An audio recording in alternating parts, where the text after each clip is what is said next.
Eh bien bonjour à toutes et à tous et bienvenue sur une nouvelle vidéo de la foire au tuto informatique. Aujourd'hui on va se consacrer une nouvelle fois aux iPhones et sur un nouveau tutoriel iPhone qui va consister à utiliser votre outil Loop, pardon, votre outil Loop avec votre appareil photo. Donc un outil Loop que vous connaissez voilà, comme une loupe banale mais qui va du coup être directement utilisable depuis votre iPhone. Donc pour ce faire nous allons voir deux astuces une nouvelle fois pour pouvoir du coup l'activer de différentes façons. Alors cette astuce évidemment ne comprend pas le fait de chercher tout simplement l'outil Loop directement sur votre iPhone. On va essayer d'aller un petit peu plus loin dans l'utilisation de votre iPhone pour pouvoir du coup vous faire aussi découvrir de nouvelles fonctionnalités. Donc on va sans plus tarder commencer et on va du coup se rendre ici dans les réglages. Hop. Donc on va se rendre ici dans les réglages juste ici. Et on va pouvoir ensuite aller chercher du coup le centre de contrôle juste ici. Donc ne faites pas attention si mon iPhone est en anglais, c'est tout à fait normal. Je vous traduis bien évidemment tout ce qu'il y a à traduire. Donc on va se rendre ici dans le centre de contrôle, d'accord, donc qui va être juste ici. Donc pour les versions iOS, donc moi je précise, je suis sur un iPhone X version iOS 14. Donc pour ceux qui sont en dessous d'iOS 14, le centre de contrôle se trouvera normalement dans cette section ici. Donc on va ensuite se rendre dans le centre de contrôle. Et on va trouver là-dessus donc plusieurs fonctionnalités qui sont déjà inscrites donc dans votre centre de contrôle. Donc pas forcément les mêmes, moi j'ai personnalisé en fonction de ce que je souhaite. Donc tout ce qui est ici correspond à ce qu'il y a ici, d'accord. Et on va ici chercher l'outil Loop. Donc l'outil Loop va du coup se trouver un petit peu plus en dessous. Donc on va ici trouver cet outil là. Donc ici c'est Magnifier parce que c'est en anglais. Vous allez trouver ici l'outil Loop, d'accord. Donc on va appuyer sur le petit plus ici pour pouvoir l'ajouter au centre de contrôle comme ceci. C'est parfait. Une fois que vous avez fait ça, vous allez donc pouvoir ensuite trouver dans le centre de contrôle cet outil. D'accord? Donc allez-y, cliquez dessus. Hop. Parfait. Donc vous avez ici du coup l'outil Loop. Alors là j'ai déjà fait un tutoriel tout à l'heure qui est un petit peu foiré, donc je recommence celui-ci. Donc on se retrouve avec notre appareil photo, d'accord, et les fonctionnalités de l'outil Loop. Donc on a une première fonctionnalité qui va peut-être du coup être utile pour tout le monde. Donc on va pouvoir ici prendre une photo grâce à ce bouton ici. D'accord, donc le bouton juste là. On va hop appuyer sur ce bouton là. Donc on a ensuite du coup une photo qui apparaît. Et sur cette photo on peut y attribuer plusieurs fonctionnalités. Donc ici comme vous voyez vous pouvez zoomer sur la photo. Hop, voilà, vous baladez aussi à travers l'écran. À travers la photo vous pouvez regarder un petit peu tout ce que vous souhaitez. D'accord. Parfait.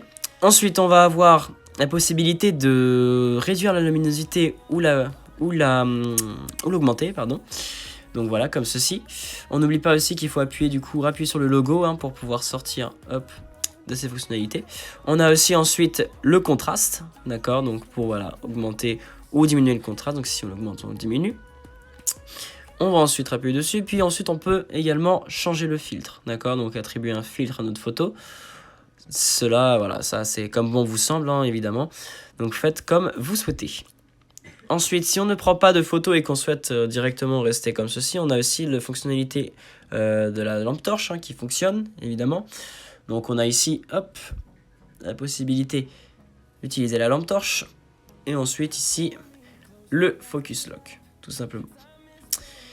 Donc en voici pour la première du coup solution pour utiliser la loupe. On va ensuite maintenant s'attarder sur la deuxième fonctionnalité, sur la deuxième manière d'utiliser la loupe. Les réglages, donc qui se trouvent juste ici.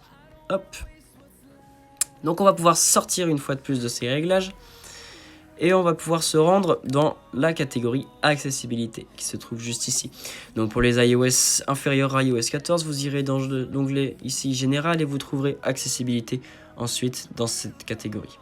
Donc on va cliquer sur accessibilité et on va descendre un petit peu pour pouvoir trouver l'onglet raccourci d'accessibilité. Donc là c'est Accessibility Shortcut. Donc on va pouvoir cliquer dessus. Donc moi je vais l'activer directement pour l'Assistive Touch. Donc comme pour le précédent tutoriel que j'ai fait sur ma chaîne YouTube, que je vous invite à aller voir d'ailleurs. On va pouvoir du coup changer ceci et cliquer sur l'outil Loop. D'accord, donc ici on va pouvoir du coup cliquer sur Magnifier. Donc une fois qu'on a fait ça, on va pouvoir du coup sortir des réglages et puis exécuter notre raccourci d'accessibilité.